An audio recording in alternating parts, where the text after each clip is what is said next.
Привет! Тема «Парижская мирная конференция 1919-1920 годов». Очень кратко. Как указывает американский историк Майкл Найберг в Версальском договоре краткой истории, центральным элементом Парижской мирной конференции всегда был Версальский договор. Версальский договор, из-за которого Парижская мирная конференция, вероятно, будет лучше всего запоминаться и чаще всего осуждаться.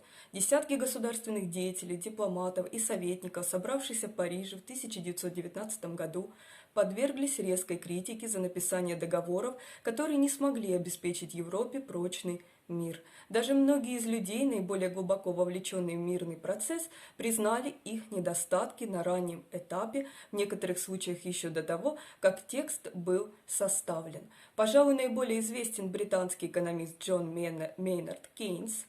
Джон Мейнард Кейнс, английский экономист, основатель кейнсианского направления в экономической науке, написал бестселлер под названием «Экономические последствия мира», в котором было представлено язвительное обвинение договору. Он предсказал, что экономические механизмы договора дестабилизируют европейскую и мировую экономику, что приведет к крупным финансовым кризисам.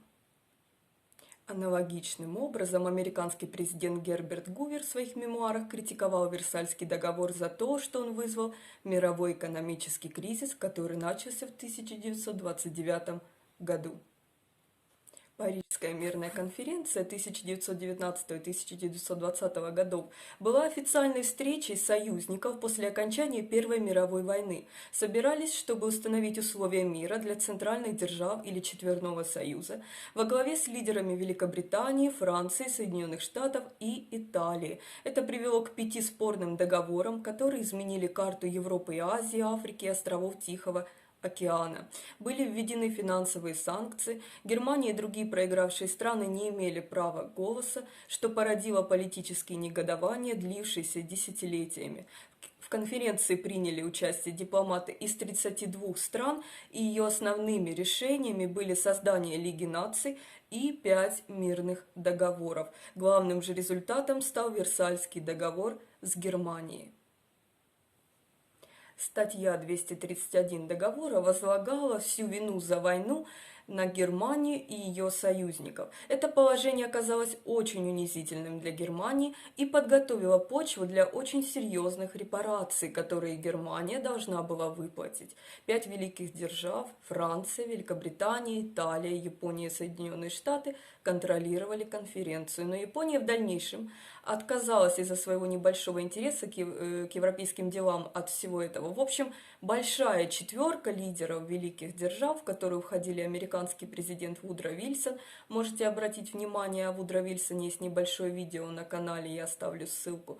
Британский премьер-министр Дэвид Ллойд Джордж, премьер-министр Франции Жорж Клемансо и премьер-министр Италии Витторио Эммануэле Орландо. За время конференции они провели 145 неформальных встреч и приняли все ключевые решения, которые впоследствии были утверждены остальными участниками. Конференция началась 18 января 1919 года. Что касается ее завершения, профессор Майкл Найберг отметил в Версальском договоре краткой истории, Парижская мирная конференция послужила тому, чтобы напомнить французам, почему они вели войну и кто на этот раз заплатит за ущерб.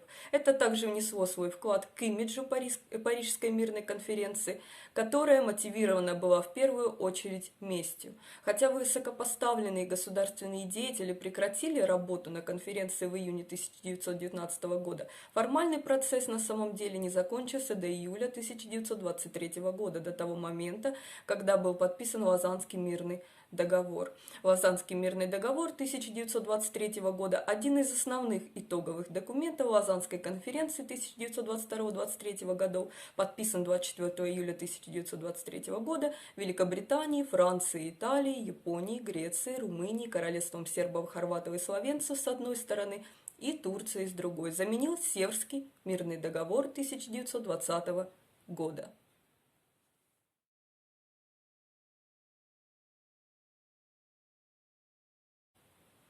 Конференция официально открылась 18 января 1919 года. Эта дата была символической, так как 18 января Вильгельм I был провозглашен германским императором в 1871 году. И также сам по себе этот день, в свою очередь, имеет значение в Германии. 18 января было образовано Королевство Пруссия в 1701 году. Делегаты из 27 стран, делегаты, представляющие 5 национальностей, по большей части игнорировались.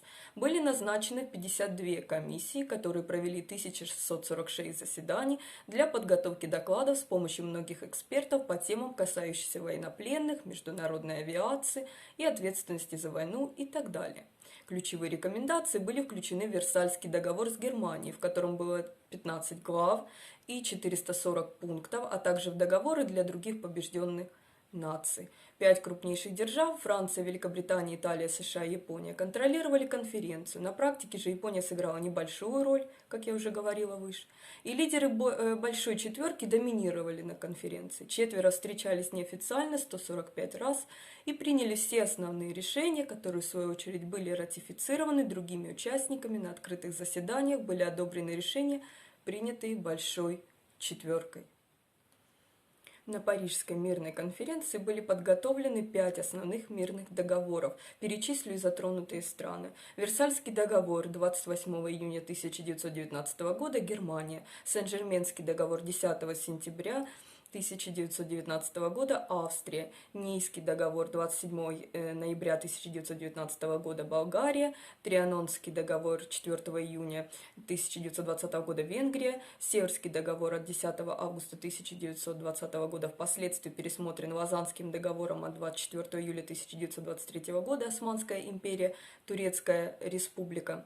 Основными решениями были создание Лиги наций, 5 мирных договоров, предоставление заморских владений Германии и Османской империи в качестве мандатов главным образом членам Британской империи и Франции, репарации, наложенные на Германию, установление новых национальных границ. Главным результатом стал Версальский договор с Германией. Поскольку решения конференции были приняты в одностороннем порядке и в значительной степени по прихоти Большой Четверки, Париж фактически был центром мирового правительства во время конференции, на которой обсуждались и осуществлялись радикальные изменения в политической географии Европы. Наиболее примечательно, что Версальский договор сам по себе ослабил немецкие вооруженные силы и возложил всю вину за войну и серьезные репарации на Германию. А позднее унижение и негодование в Германии часто иногда рассматриваются историками как одна из прямых причин успехов нацистской партии на выборах и одна из косвенных причин Второй мировой войны. Лига наций оказалась спорной в Соединенных Штатах, поскольку критики заявили, что она подрывает полномочия Конгресса США по объявлению войны. Сенат США не ратифицировал ни один из мирных договоров, и поэтому Соединенные Штаты никогда не вступали в Лигу. Вместо этого администрация Гардинга в 1921-1923 годах заключила новые договоры с Германией, Австрией и Венгрией. Веймарская республика, принятая в историографии наименование Германии в 1919-1933 годах, по созданной в Веймаре Национальным учредительным собранием Федеральной республиканской системе государственного управления и принятой там же 11 августа 1919 года новой демократической конституции, не была приглашена на конференцию. На конференции присутствовали представители Белого движения России, не РСФСР.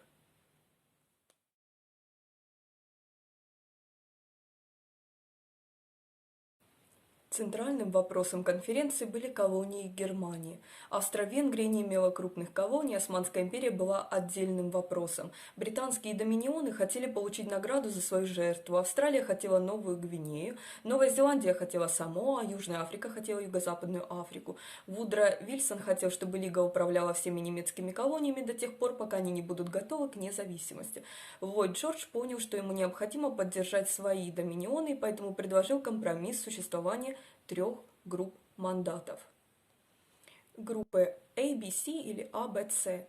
Вильсон и другие наконец согласились с решением. Вильсон не хотел никаких мандатов для Соединенных Штатов, но его главный советник Эдвард Хаус был глубоко вовлечен в процесс, и возникли серьезные политические разногласия между Вильсоном и Хаусом. Хаус шел на компромиссы, неприемлемые для Вильсона. Вильсон был особенно оскорблен требованиями Австралии и имел несколько столкновений с Уильямом Моррисом Хьюзом, премьер-министром Австралии. Самым известным моментом был следующий. Вильсон говорил: но в конце концов вы говорите только от имени 5 миллионов человек. Хьюз отвечал: я представляю 60 тысяч погибших.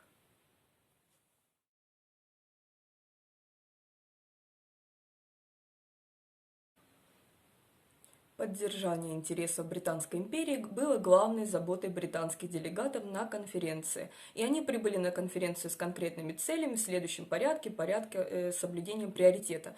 Первое. Обеспечение безопасности Франции. Второе. Устранение угрозы германского флота в открытом море. Третье. Урегулирование территориальных споров.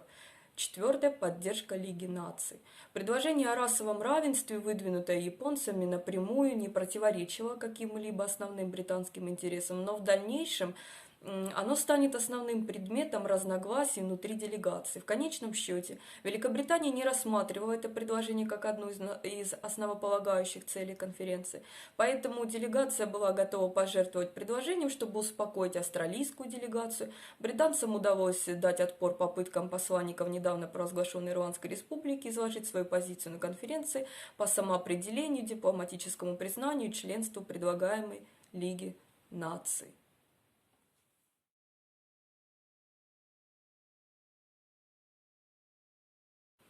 Премьер-министр Франции Жорж Клемансо контролировал свою делегацию. Его главной целью было ослабить Германию в военном, стратегическом и экономическом отношениях.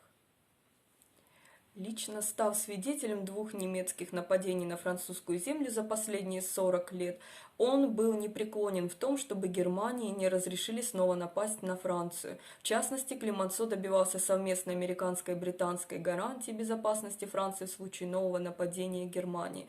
Клемансо также выразил скептицизм и разочарование по поводу 14 пунктов Вильсона и пожаловался: «Мистер Вильсон утомляет меня своими 14 пунктами, да ведь у всемогущего Бога их всего 10. Вильсон выиграл несколько очков, подписав договор о взаимной обороне с Францией, но он не представил его Сенату для ратификации, и поэтому он так и не вступил в силу. Другой возможной политикой Франции было стремление к сближению с Германией. В мае 1919 года дипломат Рене Массильи был направлен с несколькими секретными миссиями в Берлин. Во время своих визитов он предложил от имени своего правительства пересмотреть территориальное и экономическое положение предстоящего мирного договора. Массильи говорил о желательности практических устных дискуссий между французскими и немецкими официальными лицами, которые привели бы к франко-германскому сотрудничеству. Кроме того, Массильи сказал немцам, что французы считали англосаксонские державы, Соединенные Штаты и Британскую империю, главной угрозой для Франции в послевоенном мире. Он утверждал, что и Франция, и Германия были заинтересованы в совместном противостоянии англосаксонскому господству в мире, и он предупредил, что углубление противостояния между французами и немцами приведет к разорению обеих стран в интересах англосаксонских держав. Немцы отвергли предложение Франции, потому что считали французские предложения ловушкой, чтобы заставить их принять Версальский договор без изменений. Кроме того, министр иностранных дел Германии граф Ильрих фон Брокдорф-Ранцау считал, что Соединенные Штаты с большей вероятностью смягчат суровость мирного договора, чем Франция. В итоге Ллойд Джордж добился лучших условий для Германии.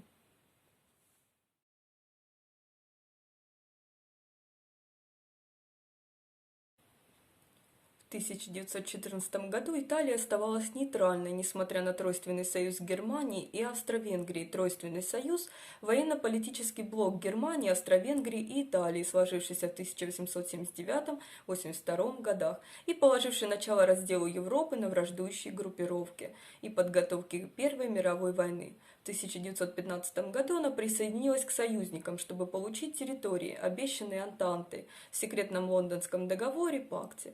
Италии должны были отойти Тироль, вплоть до Альпийского водораздела, что включает в себя современные итальянские провинции Тренто и Больцано, Южный Тироль, Триест, Горица и Градишка, Истрия, кроме города Риека, часть внутренней Крайны, Северная Далмация, включая Задар, и большинство островов, острова Додеканес, город Влера, протекторат над Албанией, часть азиатских и африканских колоний Германии. Витторио Эммануэле Орландо пытался добиться полного выполнения Лондонского договора. Он пользовался народной поддержкой из-за потери 700 тысяч солдат и дефицита бюджета, что заставило правительство и народ почувствовать право на все эти территории, даже другие, не упомянутые в Лондонском договоре, особенно Фиуме.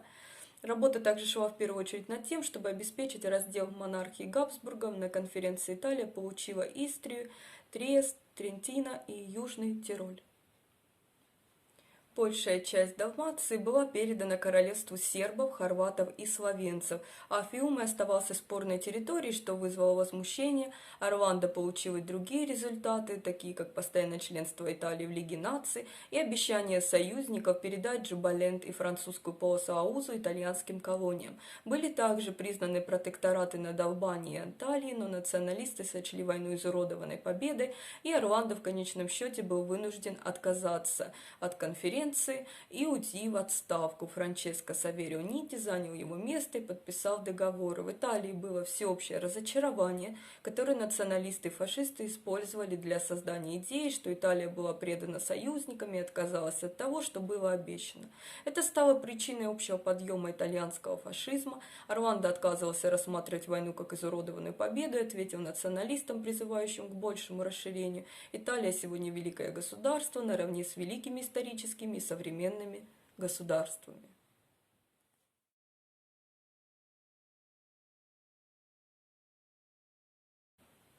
Япония направила делегацию во главе с бывшим премьер-министром Сайонзи Кимоти. Япония была сосредоточена на двух требованиях: включении своего предложения о расовом равенстве и территориальных претензиях Японии в отношении бывших немецких колоний Шаньдун, включая Цзяочжоуань, и островов Тихого океана, Маршалловы острова, Микронезия, Марианские острова, Каролинские острова.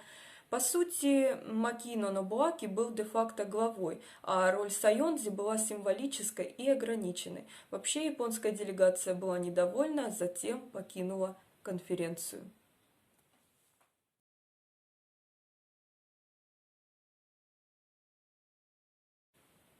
Япония предложила включить положение о расовом равенстве в пакт Лиги наций 13 февраля в качестве поправки к статье 21. Поскольку равенство наций является основным принципом Лиги наций, высокие договаривающиеся стороны соглашаются как можно скорее представить всем иностранным гражданам государств, входящих в Лигу, равное и справедливое обращение во всех отношениях, не делая различий ни в законе, ни фактически по причине их расы или национальности. Вильсон знал, что Великобритания критически относится к этому решению и как председатель конференции постановил, что требуется единогласное голосование. 11 апреля 1919 года комиссия провела заключительное заседание, и предложение о расовом равенстве получило большинство голосов, но Великобритания и Австралия не поддержали его. Австралийцы лоббировали британскую политику в защиту Белой Австралии. Вильсон также знал, что внутри страны он нуждался в поддержке Запада, который боялся японской и китайской иммиграции, и Юга, который боялся подъема своих темнокожих граждан. Поражение этого предложения повлияло на поворот Японии от сотрудничества с западным миром к более националистической и милитаристской политике и подходам.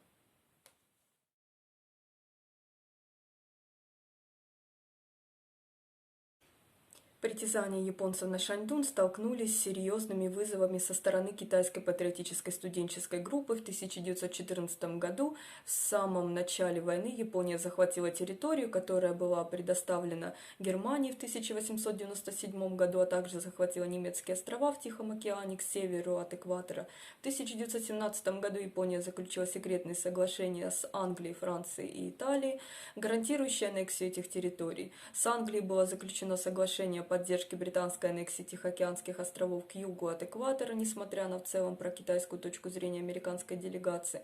Статья 156 Версальского договора передавала германские концессии в заливе Чжоу Китаю и Японии, а не возвращала суверенную власть Китаю. Глава китайской делегации Лу Цзэньцян потребовал, чтобы перед подписанием договора была сделана оговорка. После того, как оговорка была отклонена, договор был подписан всеми делегациями, за исключением делегации Китая. Возмущение китайцев этим положением привело к демонстрациям, известным как движение 4 мая. Тихоокеанские острова к северу от экватора стали мандатарием класса С, управляемым Японией.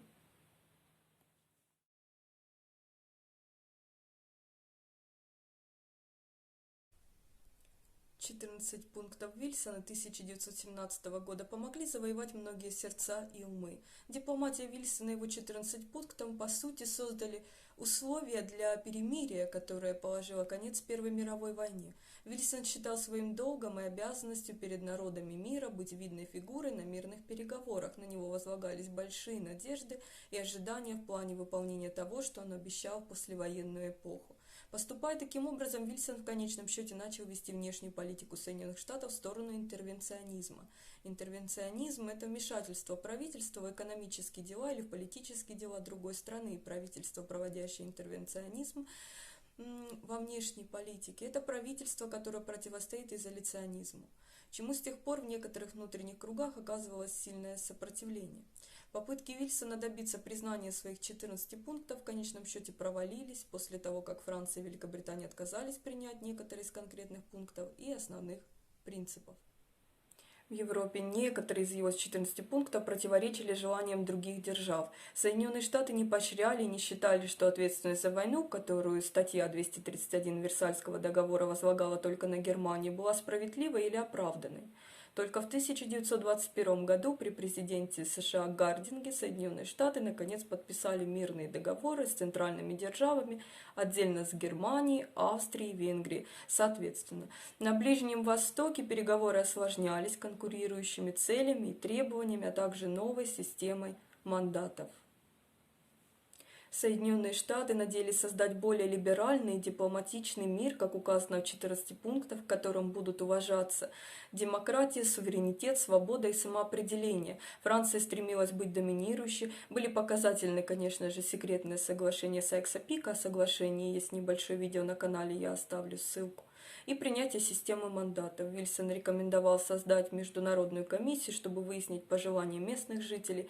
Была создана комиссия Кинга Крейна, которая летом 1919 года объехала всю Сирию и Палестину, сделала заявление и собрала мнение. Доклад, представленный Вильсону, держался в секрете от общественности до тех пор, пока в Нью-Йорк Таймс не опубликована была эта история в декабре 1922 года.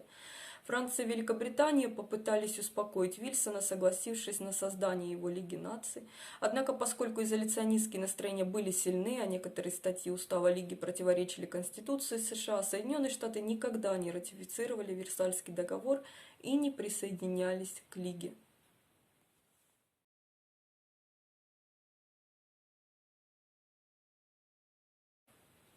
Премьер-министр Греции Элефтериос Кириаку Венизелос принял участие в конференции в качестве главного представителя Греции. Говорили, что Вильсон поставил Венизелоса на первое место по личным способностям среди всех делегатов в Париже. Венизелос предложил греческую экспансию во Фраке и Малой Азии, которые были частью побежденного царства Болгарии и Османской империи, Северный пир Имвроси Тенедас для реализации Великой идеи ирредентистская концепция греков в период Османской Греции, подразумевавшая реставрацию византийских-центров в Константинополе в среде греческой знати Константинополя Фонариота в XVII-XIX веках, ее осуществление часто мыслилось посредством постепенной аккумуляции власти в Османской империи в руках греков, игравших видную роль в управлении и торговле империи. Он также достиг соглашения Венизелоса Титонии с итальянцами о передаче Греции Додеканеса, кроме Родоса. Для понтийских греков он предложил общее понтийское армянское государство. Будучи либеральным политиком, Венизелос был ярым сторонником 14 пунктов и Лиги наций.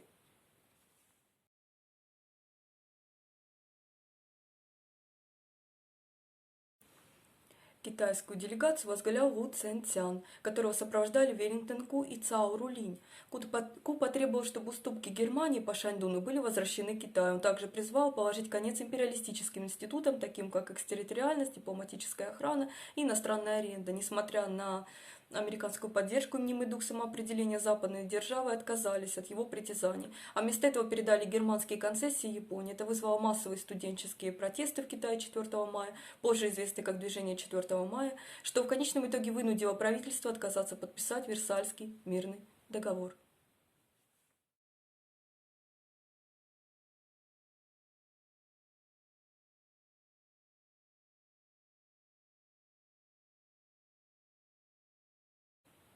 Россия была формально исключена из конференции, хотя она боролась против центральных держав в течение 3 лет. Однако Российский совет под председательством князя Львова, сторонники российского белого движения, присутствовали на конференции, были представлены Сергеем Сазоновым. Совет придерживался позиции неделимой России, но некоторые были готовы вести переговоры по поводу Польши и Финляндии. Совет предложил передать все вопросы, касающиеся территориальных претензий или требований, на рассмотрение нового Всероссийского учредительного собрания.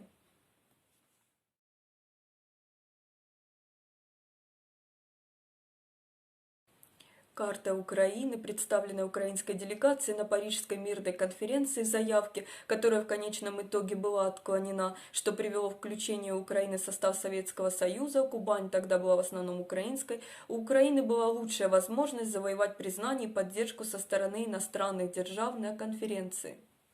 На встрече Большой Пятерки 16 января Ллойд Джордж назвал украинского лидера Симона Петлюру авантюристом. Британский кабинет министров так и не решил, поддерживать ли объединенную или расчлененную Россию. Соединенные Штаты симпатизировали сильной единой России в качестве противовеса Японии, но Великобритания опасалась угрозы для Индии. Петлюра назначил графа Тышкевича своим представителем в Ватикане, и папа Бенедикт XV признал независимость Украины, но Украину фактически проигнорировали.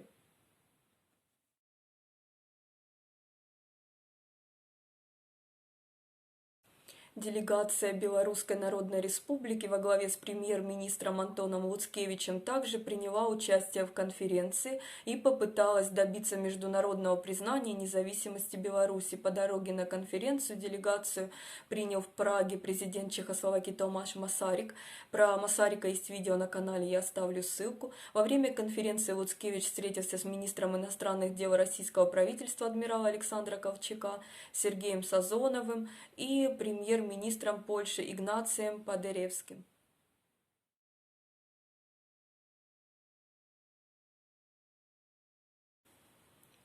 Права меньшинств – правовой термин, касающийся соблюдения прав человека в отношении определенного меньшинства. Другое значение касается системы коллективного права в отношении группы меньшинства. Изначально под меньшинствами имелись в виду исключительно национальные меньшинства. Появление понятия права меньшинств в международном праве было положено Лигой наций, которая приняла несколько трактатов по правам меньшинств. По настоянию Вильсона Большая Четверка потребовала от Польши подписать 28 июня 1919 года договор, гарантирующий права меньшинств в новой стране. В дальнейшем Польша почти не предпринимала усилий для обеспечения соблюдения прав для немцев, евреев, украинцев и других меньшинств. Аналогичные договоры были подписаны Чехословакией, Румынией, Югославией, Грецией, Австрией, Венгрией, Болгарией, а затем Латвией, Эстонией и Литвой. Эстония предоставила культурную автономию меньшинствам в своей декларации независимости. Финляндию и Германию не просили подписывать договор о правах меньшинств. В Польше ключевые положения должны были стать основополагающими законами, которые превалировали бы над любыми национальными правовыми кодексами или законодательством. Новая страна обязалась обеспечить полную и всестороннюю защиту жизни и свободы всех людей, без различия рождения, национальности, языка, расы или религии. Свобода вероисповедания была гарантирована каждому, большинству жителей было предоставлено гражданство, но существовала значительная неясность в отношении охвата. Договор гарантировал основные гражданские, политические и культурные права и требовал, что все граждане были равны перед законом и пользовались одинаковыми правами. Польский должен был быть национальным языком, но договор предусматривал свободное использование языков меньшинств в частном порядке, в торговле, в религии, в прессе, на публичных собраниях и во во всех судах. Меньшинствам должно было быть разрешено создавать и контролировать за свой счет частные благотворительные организации, церкви, социальные учреждения, школы без вмешательства правительства, которое должно было создать государственные школы на немецком языке в районах, которые были немецкими до войны. Все образование выше начального уровня должно было вестись исключительно на национальном языке. Статья 12 была положением об обеспечении соблюдения и возлагала на Совет Лиги Наций ответственность за мониторинг и обеспечение соблюдения договоров.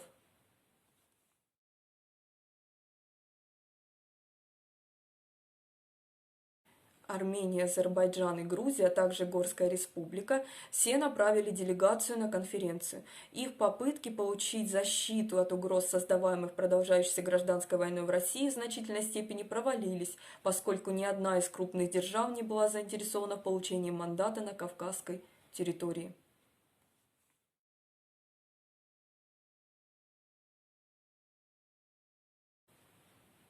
Китайцы, включая Сунь Яцена, которые с нетерпением ждали возможности поставить Японию в неловкое положение на международном форуме, заявили американским дипломатам, что на конференции должен быть рассмотрен вопрос о независимости Кореи. Однако китайцы, уже вовлеченные в борьбу с японцами, мало что могли сделать для Кореи. Кроме Китая, ни одна страна не приняла корейцев всерьез на конференции, потому что Корея уже имела статус японской колонии. Неспособность корейских националистов заручиться поддержкой конференции положила конец их надеждам на иностранную поддержку.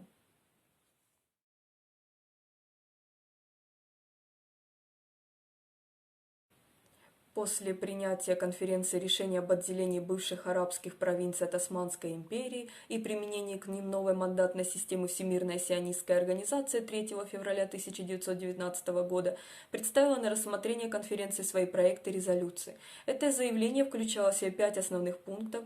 Первый пункт – признание исторического права еврейского народа на Палестину и его право на восстановление там своего национального очага. Второй пункт – границы Палестины должны были быть объявлены, включая запрос на землю от реки Литани, находящейся в Ливане, до Аль-Ариша, расположенной в Египте. Третье. Суверенное владение Палестиной, третий пункт, суверенное владение Палестиной должно быть передано Лиге наций с правительством, вверенным британцам в качестве мандатария Лиги. Четвертый пункт, включение высокими договаривающимися сторонами других положений, касающихся применения любых общих условий, прилагаемых к мандатам, которые подходят для Палестины. Пятый пункт, дополнительные условия, в том числе содействие еврейской миграции, тесному расселению на земле и защита прав нынешнего нееврейского населения. Представитель Еврейского совета по развитию Еврейского национального дома в Палестине предложить Совету в приоритетном порядке любую концессию на общественные работы или на разработку природных ресурсов, самоуправление на местах, свобода вероисповедания без какой-либо дискриминации между жителями в отношении гражданства и гражданских прав по признаку религии или расы, контроль над святыми местами. Однако, несмотря на эти попытки повлиять на конференцию, сионисты вместо этого были ограничены статьей 7, полученного в результате палестинского мандата, простым правом получения палестинского гражданства. Администрация Палестины несет ответственность за принятие закона о гражданстве. В этот закон должны быть включены положения, сформулированные таким образом, чтобы облегчить приобретение палестинского гражданства евреями, которые постоянно проживают в Палестине. Ссылаясь на декларацию Бальфура 1917 года, сионисты предположили, что это означает, что англичане уже признали историческое право евреев на Палестину. В преамбуле британского мандата 1922 года, в который была включена декларация Бальфура, говорится, в то время как тем самым была признана историческая связь еврейского народа с Палестиной и основание для восстановления своего национального дома в этой стране.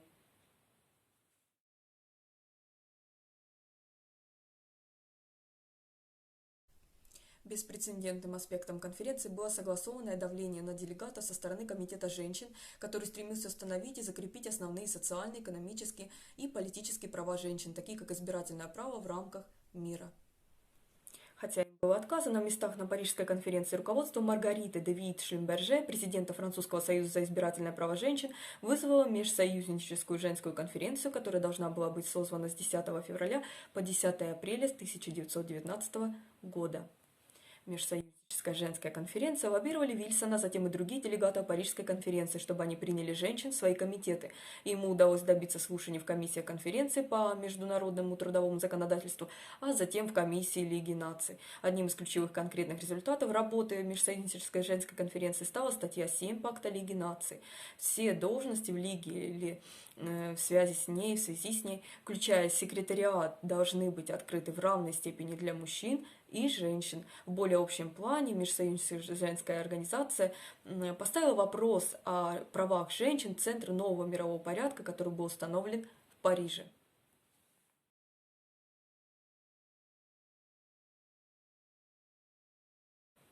Передел карты мира породил ряд критических конфликтных противоречий на международном уровне, которые стали одними из причин Второй мировой войны. Положение Версальского договора было недостаточно для того, чтобы навсегда ликвидировать могущество Германии. Тем не менее, они были достаточно жесткими, чтобы серьезно повлиять на отношения Германии с союзниками. Версальский договор, классифицированный в большей части немецкого общества как диктующий мир, помог националистическим кругам в Рейхе получить сильное преимущество. Как указывает Майкл Найберг в Версальском договоре краткой истории, с исторической и юридической точки зрения договоры, заключенные на Парижской мирной конференции, были не более жесткими, чем Франкфуртский мир, положивший конец франко-прусской войне. На самом деле они были гораздо более мягкими, чем договоры, которые Германия навязала России и Румынии в 1918 году.